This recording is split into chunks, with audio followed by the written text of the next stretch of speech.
Hello, Mr. Buffett. I got two short questions. One is, how do you find intrinsic value in a company?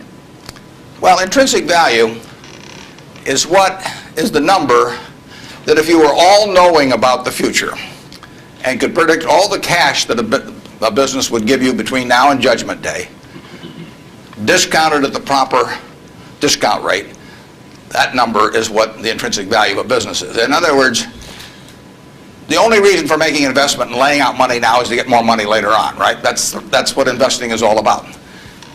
Now, when you look at a stock, when you look at a bond, assuming it's the United States government bond, it's very easy to tell how much you're going to get back. It says it right on the bond. It says when you get the interest payments, it says when you get the principal. So it's very easy to figure out the value of a bond. It can change tomorrow if interest rates change, but the cash flows are printed on the bond. The cash flows aren't printed on a stock certificate. That's the job of the analyst, is to print out, change that stock certificate, which represents an interest in the business, and change that into a bond and say, this is what I think it's going to pay out in the future. When we buy, some new machine for Shaw to make carpet, that's what we're thinking about, obviously, and you all learn that in business school. But it's the same thing for a big business. If you buy Coca-Cola today, the company is selling for about $110 to $15 billion in the market. The question is, if you had 110 or 15 billion, you wouldn't be listening to me, but I'd be listening to you incidentally. But the question is, would you lay it out today to get what the Coca-Cola company is going to deliver to you over the next 200 or 300 years? The discount rate doesn't make much difference as you get further out. And that is a question of how much cash they're going to give you.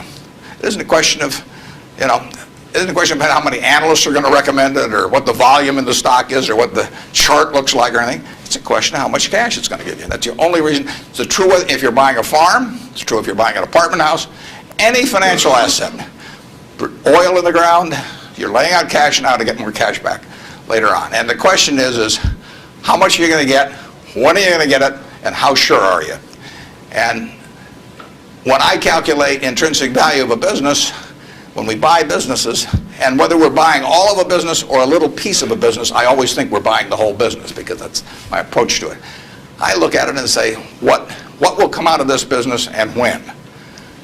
And what you really like, of course, is them to be able to use the money they earn and earn higher returns on it as you go along. I mean, Berkshire has never distributed anything to its shareholders, but its ability to distribute goes up as the value of the businesses we own increases. We can compound it internally, but the real question is, Berkshire selling for, we'll say, 105 or so billion now. What can we distribute from that 100? If you're going to buy the whole company for 105 billion now, can we distribute enough cash to you soon enough to make it sensible at present interest rates to lay out that cash now? And that's what it gets down to. And if you can't answer that question, you can't buy the stock.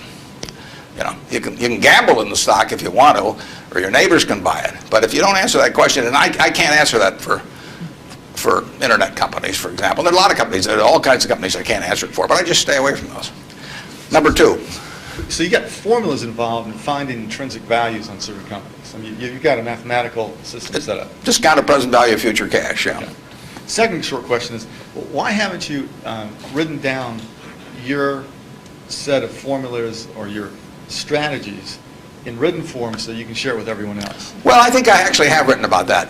If you read the annual reports over the recent years, in fact, the most recent annual report, I use what I've just been talking about. I use the illustration of Aesop. Because here Aesop was in 600 BC. Smart man, wasn't smart enough to know it was 600 BC, though. I mean, would take a little foresight. But Aesop, in between tortoises and hares and all these other things, he found time to write about, birds. And he said, a bird in the hand is worth two in the bush. Now, that isn't quite complete, because the question is, how sure are you that there are two in the bush? And how long do you have to wait to get them out? Now, he probably knew that, but he just didn't have time because he had all these other proverbs to write and had to get on with it. But he was halfway there in 600 BC. That's all there is to investing, is how many birds are in the bush, when are you going to get them out, and how sure are you? Now, if interest rates are 15%, roughly, you've got to get 2 birds out of the bush in 5 years to equal the bird in the hand.